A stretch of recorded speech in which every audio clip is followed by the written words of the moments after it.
السلام علیکم. شارع دستور سے میں ہوں عبدالقیم صدیقی اور آپ ہیں ایک US کے ساتھ. ہم نے ہر جگہ براڈ شیٹ کو کوئی فراڈ شیٹ کہہ رہا ہے, کوئی چارج شیٹ کہہ رہا ہے, کوئی کچھ کہہ رہا ہے. اور میں اور مرتضیٰ جو ہیں, مرتضیٰ اس وقت ہمارے ساتھ ہیں, مرتضیٰ علی شاہ, بڑے ہونہار جرنلسٹ ہیں. بڑی بڑی سٹوریز جو ہیں وہ ان کے کریڈٹ کے اوپر ہیں. تو براڈ شیٹ کے کیس کو یہ اور میں تھوڑا یہ زیادہ کور کرتے ہیں. تو یہ ہو کیا رہا ہے, براڈ شیٹ کے ساتھ ہوا کیا ہے, کہانیاں کیا ہیں. آپ نے دیکھا ہوگا وہ جو براڈ شیٹ کے کاوی موسوی ہیں, ان کا انٹرویو بھی مرتضیٰ علی شاہ نے کیا. تو بہت سارے راز ان کے سینے میں دفن ہیں. ذرا مرتضیٰ علی شاہ آج اپنے سینے کے راز جو ہیں وہ ذرا نکال دیں. کیا ہو رہا ہے یہ براڈ شیٹ کے اندر؟ تھینک یو ویری مچ قیوم صاحب. اچھا, میں آپ کو یہ بتاؤں کہ جب آج سے تقریباً 1.5 سال پہلے میں نے اور جو جیو نیوز اور دی نیوز کے واشنگٹن میں کورسپونڈنٹ ہے واجد علی سید, ہم نے ایک سٹوری کی تھی, جوائنٹ بائی لائن تھی ہماری مئی 2019 کی, جس میں ہم نے یہ کہا تھا کہ لندن میں ایک میٹنگ ہوئی ہے اور ایک کوئی مالک نامی شخص ہے جو لندن آئے, ملے براڈ شیٹ کے مالک سے, اور براڈ شیٹ اور دو باتیں ہم نے اس میں کہی تھی, اور یہ کہ اس کے بعد وہاں پر رشوت مانگی گئی, کک بیکس اور کمیشن مانگے گئے. بہت بڑی شخصیت تھی جو لندن آئی, اور انہوں نے جب کوے موسوی سے ملاقات کی اور کہا کہ اگر ہم آپ کو $1 بلین کا کانٹریکٹ دیں تو اس کے بدلے میں آپ ہمارے لیے یہ کریں کہ ہم وہ فیسیلیٹیٹ کرا دیتے ہیں, لیکن آپ ہمیں یہ اتنے بڑی تقریباً $250 ملین کا کمیشن یا کک بیکس یا رشوت آپ کہہ لیں وہ دیں. اچھا, اس وقت جب ہماری یہ سٹوری چھپی, اس میں ایک اور بات ہم نے کہی تھی کہ براڈ شیٹ نے حکومت پاکستان کے ساتھ نئی ٹرمز نیگوشیٹ کی, ان کے نمائندے ان سے ملے, اور یہ کہ پی ٹی آئی کی حکومت اور براڈ شیٹ کے درمیان بھی بات چیت چلی ایک نئے کانٹریکٹ کے لیے. آپ کو یاد ہوگا جب وہ سٹوری چھپی تو اس وقت خیر صرف سٹوری چھپی, کچھ بھی نہیں ہوا. اب جبکہ پچھلے عرصے میں, جبکہ آج سے 1 ہفتہ پہلے جب کوے موسوی کو ایک جب یہاں سے, اور اس کے بعد بھی جو ہماری سٹوریز ہیں, واجد علی سید نے رپورٹ کیا تقریباً آج سے 1 سال پہلے, 1.5 سال, 1.25 سال پہلے, کہ پاکستان کے جو assets, international assets Broadsheet نے سیز کرا لیے ہیں. کوئی اس وقت یہ ہوا کہ لوگوں نے کہا کہ یہ فیک نیوز ہے اور یہ خبر صحیح نہیں ہے. پھر میں نے ایک رپورٹ کی کہ لندن میں پاکستان کے اوپر کورٹ نے یہ آرڈر ایشو کر دیے ہیں, اور یہ کہ پاکستان کو اب تقریباً 8 ارب روپے دینے پڑیں گے. لیکن اس وقت ہوا یہ کہ نیب نے ایک پریس ریلیز ایشو کی اور انہوں نے کہا کہ یہ قومی اداروں کو بدنام کرنے کی بات ہے اور یہ کہ یہ ساری خبر غلط ہے. اس کے بعد آپ نے سٹوریز کی فنڈامنٹلی دیکھیں, یہ جتنی بھی جو کی سٹوریز تھی, جو اتنا بڑا کیس تھا, اس کی ڈیولپمنٹ تھا. دی نیوز اور جیو میں واجد علی سید نے سٹوری کی, میں نے کی, آپ نے کی, عمر چیمہ نے اس حوالے سے کافی بہت عرصے سے انہوں نے بڑی اس حوالے سے سٹوریز کی, بلکہ اس کیس کا جو فورینزک سارا انالیسس ہے وہ عمر چیمہ نے کیا. تو اس کے بعد اس وقت تو دیکھیں لوگوں کو پتہ بھی نہیں تھا اور کسی نے انٹرسٹ نہیں لیا. لیکن ہوا یہ کہ پھر جو آج پورا پاکستان جاننا چاہ رہا ہے کہ یہ شخصیت کون تھے جنہوں نے رشوت مانگی, کک بیکس مانگی. ہم تو 1.5 سال پہلے بتا چکے تھے, لیکن اچھی بات یہ ہے کہ یہ ونڈیکیشن ہے جو انویسٹیگیٹو جرنلزم کی, جو پبلک انٹرسٹ جرنلزم کی, کہ آج ہم تو پھر بھی نہیں بتا سکتے کہ کون ہے, لیکن بہرحال ہم نے بتا دیا تھا کہ کون ہے. اور یہ کہ اب پورا پاکستانی میڈیا اس لیے بات کر رہا ہے کہ پچھلے عرصے میں کوے موسوی نے ایک انٹرویو دیا جس میں ایک پولیٹیکل بینٹ تھا, اور اس وجہ سے بہت بڑی ایفرٹ ہوئی, ان کو پروموٹ کیا گیا میڈیا میں ان کے اس بیان کو, اور پھر انہوں نے 1-2 اور ایسے بیان دے دیے, 1-2 اور ایسے ڈاکومنٹ ریلیز کیے کہ پھر وہاں سے سارا معاملہ ریورس ہوتا ہوا نظر آیا. اور اب یہ دیکھیں نا مرزا, آپ بتا رہے ہیں یہ 2019 کا واقعہ, اور یہ اس وقت کا واقعہ ہے جب براڈ شیٹ پاکستان کے خلاف ایوارڈ فائنل کروا چکی ہوئی تھی. ٹھیک ہے نا؟ بالکل ایسا ہی ہے. اور جب ایک ایسی کمپنی جو پاکستان کو لٹیگیشن کے اندر گھسیٹ کے اور تقریباً 4-4.5 ارب روپے کا آپ کو جرمانہ کروا چکی ہو, اس کے ساتھ نیگوشیٹ کرنا, جبکہ یہ پتا ہے کہ جو 2003 میں ٹرمینیٹ کیا ان کے ساتھ معاہدہ, اور پھر واپس براڈ شیٹ کے پاس جانا, ایک ایسی کمپنی جس کا انویسٹیگیٹو یا انویسٹیگیشن کا کوئی ایکسپیرینس نہیں ہے, جو 2008 میں لیکویڈیٹ ہو چکی تھی, مطلب ہے کہ بینکرپٹ ہو گیا تھا 2008 کے اندر, بینکرپسی تھی 50,000 پاؤنڈ کا, اس کے ساتھ ہی دوبارہ معاہدہ کیوں کرنا؟ دیکھیں اس میں یہ بہت ہی ایک انٹرسٹنگ ریالٹی ہے کہ اور بہت ہی مطلب آپ اندازہ کر لیں, نہ صرف یہ جو ابھی بہت ساری چیزیں ہو رہی ہیں کہ بندہ حیران رہ جاتا ہے کہ کس قسم کی ڈیسیژن میکنگ ہوئی ہے, نہ صرف اس کیس میں بلکہ بہت سارے دیگر کیسز میں. دیکھیں ایک مسئلہ یہ ہے, اور اس سے میں آپ کو بتاؤں, ایک شہزاد اکبر صاحب نے, جو میری اطلاعات کے مطابق, انہوں نے ایک جگہ بیٹھ کر کسی بڑے سینئر کسی جگہ میٹنگ تھی, انہوں نے یہ بات کہی بھی کہ اب بہت سارے جو لوگ ہیں جو مختلف جو مارکیٹنگ کے لوگ ہیں وہ اب ہمارے پاس آ رہے اور آ کر ہمیں بڑے بڑے سودے بیچے جا رہے ہیں اور ہمیں اس چیز کو اوائڈ کرنی چاہیے. یہ انہوں نے ایک اچھا مشورہ دیا. وہ یہ الگ بات ہے کہ شہزاد اکبر صاحب کو اس وقت کوے موسوی ان کے ساتھ بالکل بہت زیادہ ڈائریکٹ ہوئے ہوئے, لیکن دیکھیے ہے کیا, یہاں سے جب ہم نے اس وقت رپورٹ کیا تو ظفر علی کیوسی نامی ایک یہاں پر شخص ہیں, وہ گئے پاکستان, وہ جا کے حکومت پاکستان سے ملے اور انہوں نے کہا جی کہ اس سے پہلے جو بھی ہوا سارے بیوقوف تھے, ایسٹس ہم ٹریس کرتے ہیں.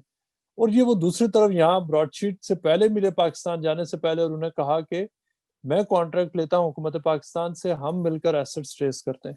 وہ ایسٹس جو 21 سال میں ٹریس نہیں ہوئے, اور وہاں پر ان کی باتوں کو نہ صرف سنجیدہ لیا گیا بلکہ ان کے بڑے ہائی لیولز تک ان کی میٹنگز بھی ہوئیں. لیکن جب ان سے کہا گیا کہ چلو ہم آپ کو کانٹریکٹ دے بھی دیتے ہیں, براڈ شیٹ کو ہم دوبارہ ہائر بھی کر دیتے ہیں, تو آپ بتائیں کہ وہ پیسے کیسے ملیں گے؟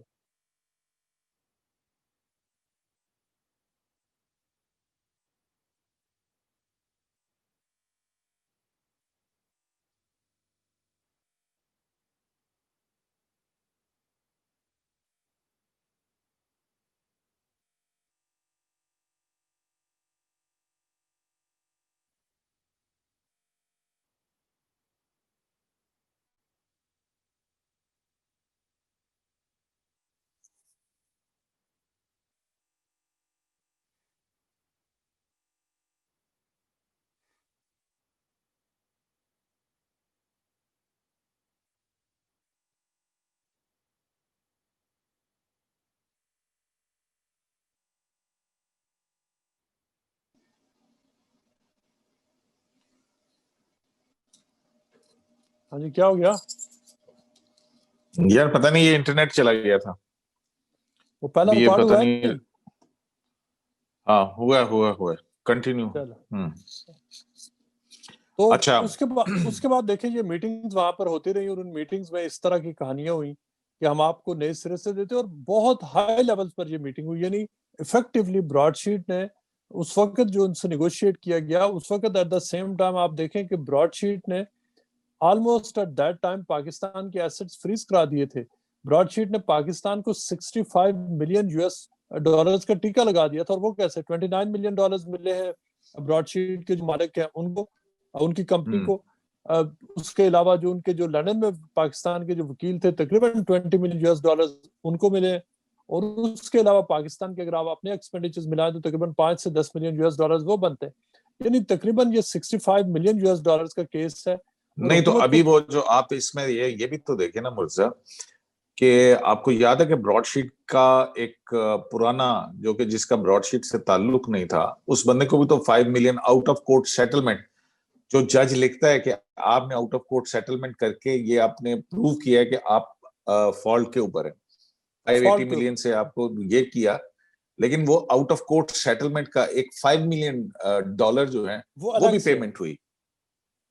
اور یہ اگر آپ ساری اماؤنٹس ملائیں تو یہ تقریباً 65 to 70 ملین بنتی ہے. اور اس پیمنٹ کا مقصد یہ تھا کہ ایک ایسے بندے کو پیمنٹ دی گئی کہ شاید ہم اس کو پیمنٹ دے دیں گے تو کوے موسوی جو براڈ شیٹ والا ہے وہ ہماری جان چھوڑ دے گا. حالانکہ اس بارے میں کانٹریکٹ لاز یہ سارا کچھ بالکل کلیئر تھا, لیکن اس وقت ایک ڈپلومیٹک ڈیسیژن لیا گیا. اس وقت بھی میں آپ کو بتاؤں کہ جو کینڈل فری مین جو ان کے سولیسیٹرز تھے پاکستان کے, انہوں نے کہا تھا کہ یہ ٹرک آپ کی نہیں چلے گی, آپ پکڑے جائیں گے.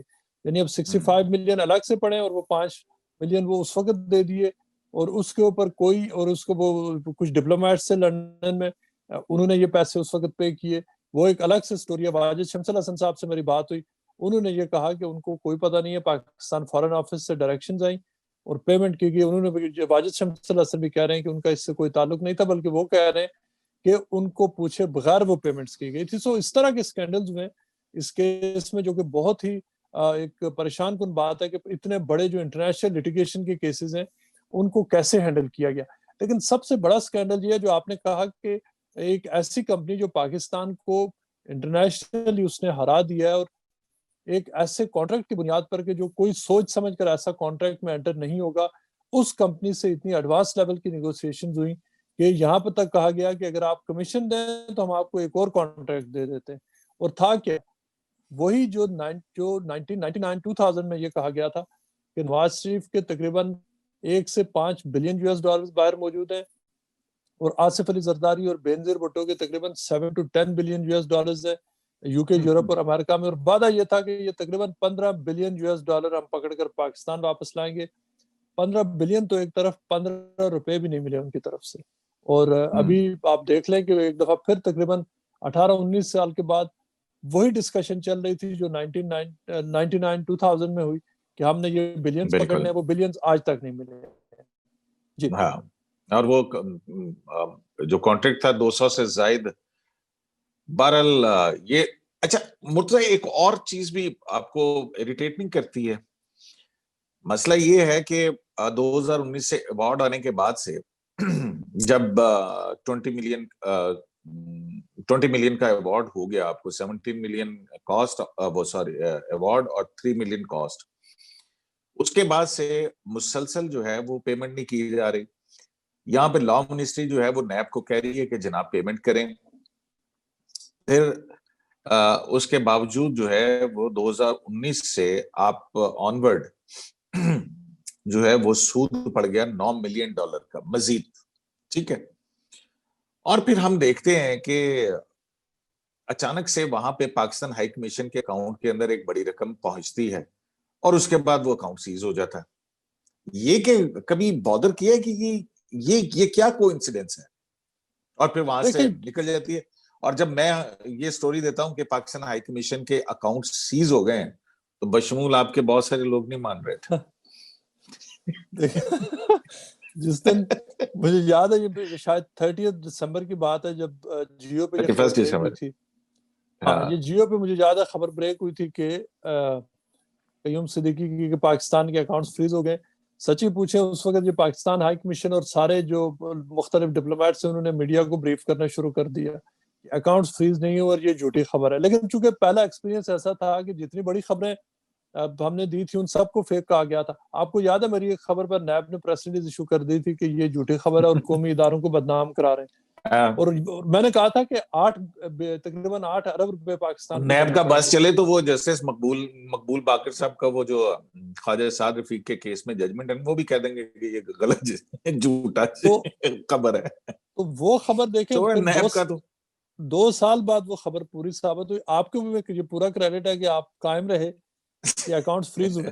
لیکن اس وقت جب آپ کی یہ خبر تھی اس کی تھوڑی دیر بعد وہ پیپرز مجھے مل گئے تھے جس میں یہ کلیئر تھا. یعنی اس وقت چونکہ اتنا آفینسو اتنا زیادہ تھا کہ یہ خبر صحیح نہیں ہے.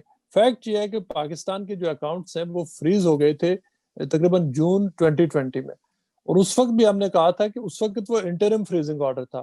17 دسمبر کو پکا فریزنگ آرڈر لگا ہے, اور یہ پاکستان کی ہسٹری میں شاید ایسے کبھی نہیں ہوا. لیکن آپ نے جو پہلا آپ کا کوشچن تھا کہ یہ ہوا کیوں, ہوا اس طرح سے نہیں ہوا کیوں نہیں, مجھے بادر کرتی ہے کہ پیسے پہنچے اور پھر پکا فریزنگ آرڈر ہو گیا. یہ پیسے یہ دیکھنے والی بات ہے.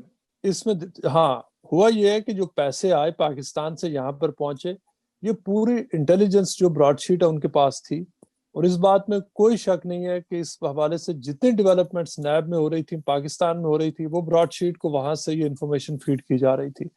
سو براڈ شیٹ کو یہ پکا پتا تھا کہ پیسے کب پہنچے. جو ہی پیسے لندن پہنچے, اور جتنے بھی لندن میں ان کے اکاؤنٹس تھے, میں آپ کو یہ فل کانفیڈنس بتا رہا ہوں, میں ایک کورٹ ہیئرنگ میں وہاں موجود تھا, جتنے بھی پاکستانی بینکس کے اکاؤنٹس اور اس کی ڈیٹیلز تھی وہ جو براڈ شیٹ ہے ان سب کے پاس موجود تھی. وہ میٹنگز کے جو کلوز ڈور میٹنگز ہوتی تھی اس کی انفارمیشن ان کے پاس ہوتی تھی. سو کوئی بندہ وہاں پر ضرور تھا جو اس پورے پروسیس سے کیا ڈیسیژن میکنگ ہو رہی ہے, کیا کچھ ہو رہا ہے, یہ سارا کچھ وہ اس وقت براڈ شیٹ کو بتایا جا رہا تھا, اور براڈ شیٹ والے ریڈی تھے کہ پیسے جو ہی آتے ہیں وہ پھر اپنا فردر ایکشن لیں گے, اور یہی انہوں نے کیا. جو ہی پیسے پہنچے وہ کورٹ میں انہوں نے اپلیکیشن ڈال دی کہ یہ اتنی اماؤنٹ لینڈ کر چکی ہے, اتنی اماؤنٹ ڈیو تھی, اتنی باقی ہے, لہٰذا اس کے اوپر کورٹ آرڈرز ایشو کیے جائیں.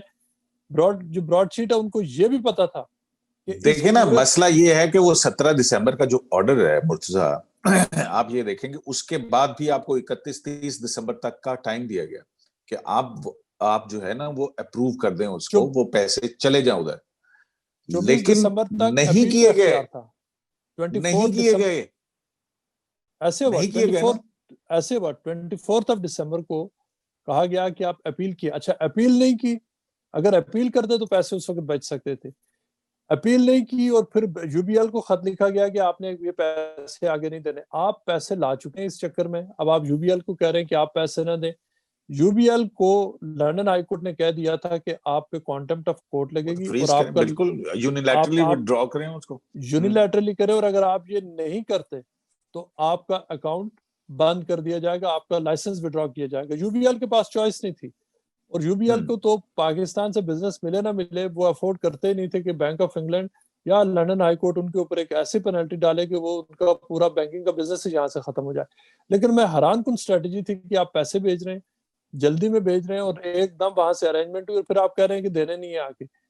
ایک اور اس میں اینگل کیا ہے کہ امید یہ تھی کہ جو براڈ شیٹ کے جو مالک ہیں انہوں نے جو اپلیکیشن جو لانچ کی تھی ایون فیلڈ اپارٹمنٹس کو اٹیچ کرنے کے لیے, ایک لیگل ایڈوائز یہ بھی دیا گیا کہ پیسے پاکستان نہیں دے گا, انیشیل کورٹ آرڈر کو کمپلائی کرنے کے لیے دکھا دے گا کہ ہم نے کورٹ آرڈر کو کمپلائی کرتے ہوئے پیسے لندن میں بھیج دیے تھے. اور میں نے ایک سٹوری بھی کی تھی, Pakistan readies to pay $27 million the news اور جیو میں یہ چھپی تھی, اور جب وہاں سے مجھے کسی سورس نے بتایا تھا کہ کیبنٹ میں یہ ڈیسائیڈ ہوا تھا. لیکن ایک اسٹریٹجی یہ بھی تھی کہ ہم یہ پیسے بھیج دیں گے, ہم کورٹ سے کہیں گے کہ ہم نے آپ کی بات مانی ہے, آگے دیں گے نہیں, کیوں کہ ہم ڈپلومیٹک کمیونٹی لے لیں گے, اور پھر جو 28 ملین جو جتنے پیسے بنتے ہیں یہ جو ایون فیلڈ اپارٹمنٹس جو نواز شریف فیملی ہے وہ اور جو کیوے موسوی ہے, یہ ان کی آپس میں لڑائی شروع ہو جائے گی, یہ آپس میں ڈیل کرتے رہیں اور پاکستان پیسے نہیں دے گا اور باقی ہیڈ لائنز بنتے رہے. 2 دسمبر 2020 کو کورٹ نے لکھ کے دے دیا کہ ایون فیلڈ اپارٹمنٹس کا اس کیس سے کوئی تعلق نہیں ہے, ان کو ڈیٹیچ کیا جاتا ہے کیس سے. یعنی کہ اصل میں کیا تھا کہ کورٹس میں جو 2019 کے اینڈ پہ اکتوبر 2019 میں جو اٹیچمنٹ کیا تھا, اس کیس میں اٹیچمنٹس آرڈر کورٹ کا ایشو ہو چکا تھا, اس اٹیچمنٹ آرڈر کو ختم کیا گیا 2 دسمبر 2020 کو. 17 دسمبر کو فائنل آرڈر آیا کہ اب پاکستان کے پاس صرف یہ کہ ایک ہفتہ اپیل کا ٹائم ہے. اپیل کے بعد یہ کہا گیا کہ 30 دسمبر کو سارے پیسے پے کیے جائیں ورنہ اسٹرکٹ ایکشن, اور یہی ہوا کہ آپ نے دیکھا کہ وہ پیسے یو بی ایل نے پھر جیسے ہونا تھا انہوں نے ڈیبٹ کر دیے. اور براڈ شیٹ کی سٹوری پھر ہم نے اس وقت جب آپ نے کی سٹوری تو انہوں نے کہا کہ یہ جھوٹی خبر ہے, اب کہہ رہے ہیں کہ خبر صحیح ہے. اب خبر سچی ہے. ابھی اور بھی بات ہے, ابھی اور بھی بہت ساری خبریں سچی ہوں گی. آپ کو پتا ہے پاکستان ہائی کمیشن بھی اپنے اس کے اندر پیسے ڈبو بیٹھا ہے. ان کے اندر اب آپ کے ہائی کمیشن برطانیہ کے اندر تنخواہیں دینے کے لیے سنا پیسے نہیں ہے. اور نئی ڈیولپمنٹ یہ ہے کہ نیب اور فارن آفس کی جو ہے وہ لڑائی شروع ہو چکی ہے. فارن آفس نیب کو کہہ رہے ہیں کہ جناب آپ دیں جی, جناب ہمارے 0.235 ملین جو ہیں ڈالر وہ آپ ہمارے واپس کریں فوراً.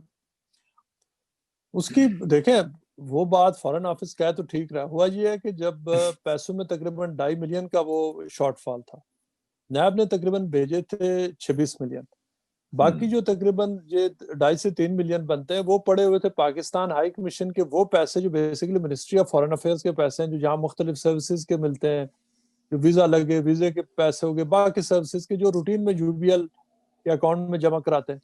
تو یو بی ایل کو جو کورٹ آرڈر تھا, کورٹ آرڈر یہ تھا کہ آپ نے 28.7 وٹ ایور ملینز ہیں یہ دینے, یعنی تقریباً وہاں پہ 27-28 لاکھ کا جو شارٹ فال تھا انہوں نے جو باقی اکاؤنٹ میں پیسے موجود تھے انہوں نے جمع پلس کر کے وہ برابر کیے. جو لندن ہائی کورٹ کو آرڈر تھا وہ براڈ شیٹ کو دیے. اور تو یہ کیسے اتفاقات ہیں ویسے, یہ کیسے اتفاقات ہیں کہ بھی پوری رقم وہاں پہ پہنچی بھی ہوتی ہے, وہ لے لی جاتی ہے, جب خود وہ کہہ رہے ہیں کہ آپ دے دیتے وہ دے دیتے, نہ آپ کو کم از کم آپ کے اکاؤنٹ فریز ہوتے, نہ آپ کو امبیرسمنٹ ہوتی. اب یہ پلاننگ ہو رہی ہے کہ جناب میٹنگ ہوئی ہے جو کہ آج ہماری جوائنٹ بائی لائن ہے جی جی کہ فارن آفس جو ہے وہ یو بی ایل کے خلاف لٹیگیشن میں جانے کا ارادہ رکھ رہے ہیں. اب یہ کتنی مزے کی بات ہوگی کہ یو بی ایل کے اندر جو شیئرز ہیں وہ کس کے کتنے ہیں, اور آپ یعنی کہ حکومت پاکستان کے کتنے شیئرز ہیں, اور حکومت پاکستان اپنے ہی یعنی کہ ملکی بینک کے خلاف لٹیگیشن کے لیے جائے گی, اور پھر کتنے پیسے دے گی.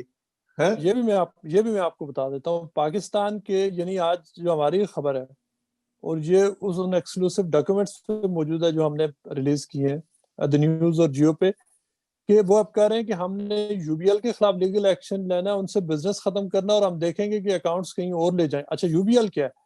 یو بی ایل کا جو حکومت پاکستان کا ایک یہاں پر ایسوسیٹڈ بینک ہے, یعنی ان کا پارٹنر ہے, ان کی اینٹیٹی ہے, ان کا حصہ ہے. 45% شیئرز اس بینک کے وہ نیشنل بینک آف پاکستان کے. یعنی پاکستان یہ کہہ رہا ہے کہ ہم لندن میں اپنا ہی جو ان کا بینک ہے اس کے خلاف لیگل کیس کریں گے. آپ اس سے اندازہ کر لیں, یہ الگ بات ہے کہ یہ کیس ہونا ہے یا نہیں ہونا ہے. اگر پاکستان نے یہ کیس کر دیا تو اس کے بہت برے کانسیکوینسز انہیں تھے کہ یو بی ایل فائٹ کرے گا. لیکن صرف اس وقت ہونا کیا ہے, اس وقت ایک سیٹسفائی کرنا ہے لوگوں کو حکومت کے اندر کہ دیکھیں جی ہم کچھ کام کر رہے ہیں جو اس کا فال آؤٹ ہے اس سے ڈیل کر رہے ہیں. مطلب یو بی ایل نے جو کیا, یو بی ایل نے تو قانون کو فالو کیا. یو بی ایل کے اوپر تو تھرڈ پارٹی کورٹ آرڈر تھا. یو بی ایل اگر کمپلائی نہ کرتا, یو بی ایل اگر اس آرڈر کے خلاف پیسے موو کرتا تو لائسنس جاتا جی, لائسنس جاتا, ان کے اوپر سینکشنز لگتی.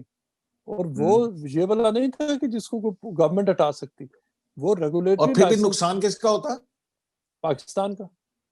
اور اگر لٹیگیشن حکومت کے خلاف جائے گی تو وہاں پہ کوئی لا فرم کرے گی, اور لا فرم اگر دوبارہ ایلن اینڈ اووری ہی ہوئی تو پھر کس کا فائدہ ہوگا؟ اس میں کہتے ہیں وہ نہیں, بخاری صاحب نے کہا تھا نا کہ وکیل تو کبھی نہیں ہارتا. تو اس میں وکیل تو جیتے, اس میں اس کیس میں اگر کوئی جیتا ہے تو پاکستان کے جو لندن کے وکیل ہیں. دیکھیں $20 ملین تک ابھی تک کی لیگل فیس ہے ہمارے ذرائع کے مطابق. پاکستان کی اپنی جو لیگل فیس ہے وہ بھی اگر آپ ملائیں $30 ملین تو صرف انہوں نے وکیلوں کو دی ہے, اور تقریباً 30 ملین وہ کیوے موسوی لے گئے براڈ شیٹ والے, 60 ملین یہ بن گئے. اور پاکستان کو اس پورے پروسیس میں کیا ملا؟ وہ بلینز کی تلاش تھی جو بلینز آج تک نہیں ملے. بالکل مرتضی علی صاحب, بہت شکریہ آپ کا, اور ہم کوشش کریں گے ایک اور سٹوری دیں. کیا خیال ہے, کام کرنا ہے اس پہ؟ بالکل ٹھیک ہے, کرتے ہیں. ٹھیک ہے, کچھ اور بھی کچھ پک رہا ہے نا کہ نہیں پک رہا؟ نہیں ابھی تو یہ دیکھیں, یہ جن لوگوں نے اپنی ناکامی اس پورے کیس میں چھپانی ہے, جنہوں نے یہ اس بات کا وہ جواب دینا ہے کہ انہوں نے یہ پیسے ایکچولی پاکستان سے $26 ملین بھیجے ہی کیوں تھے, وہ اسٹریٹجی کیا تھا جس کے تحت یہ پیسے آئے.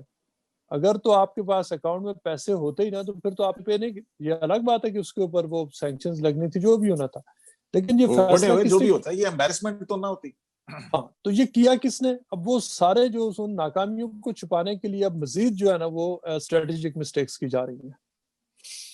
بہت شکریہ مرتضی علی شاہ, انشاءاللہ آپ کے ساتھ رابطہ رہے گا, اور جیسے جیسے اس میں براڈ شیٹ کے اندر مزید ڈیولپمنٹ ہوں گی ہم آپ سے چاہیں گے کہ آپ کے جو خیالات عالیہ ہیں وہ ہم لوگوں تک پہنچا سکیں. تو آج آپ کا وقت دینے کا بہت شکریہ. دیکھیں یہ انتہائی ایک اہم معاملہ ہے کہ دیکھیں کس طرح سے ایک کانٹریکٹ ہوتا ہے, اس کانٹریکٹ کے بعد وہ ختم ہوتا ہے, وہ کانٹریکٹ ختم یک طرفہ طور پر کیا جاتا ہے, باوجود یہ اس قانون اس معاہدے کے اندر اب تو وہ سب کے سامنے آ چکا ہے کہ کس کس کے دستخط ہیں, اور پھر ایک جنگ لڑی جاتی ہے. پھر وہ مختلف جو ہے وہ ہار کے, اور پھر جب وہ آپ کے خلاف وارٹ ہو چکا ہوتا ہے, اگین پھر اسی براڈ شیٹ کمپنی جو ہے اس کے ساتھ ایگریمنٹ کرنے کی باتیں ہوتی ہیں, اور پیسہ جو کہ آپ نے ویسے دینا تھا دیا ایک انتہائی بھونڈے انداز میں. اور یہ بھی حیرت والی بات ہے کہ وہ پیسہ اس وقت لینڈ کرتا ہے, جیسے ہی لینڈ کرتا ہے فریز ہو جاتا ہے, اور پھر اس کے باوجود کہ وقت دیا جاتا ہے یہ پیسہ پے نہیں کیا جاتا, اور پھر اکاؤنٹس فریز ہوتے ہیں, اور آپ کی ایک اور جو ہے وہ اس کے اندر امبیرسمنٹ ہوتی ہے. بہرحال یہ معاملہ جو ہے حقائق سب کے سامنے ہے. شرائع دستور سے عبدالکریم صدیقی کو AQS لائیو سے اجازت دیجیے. اللہ کے بعد.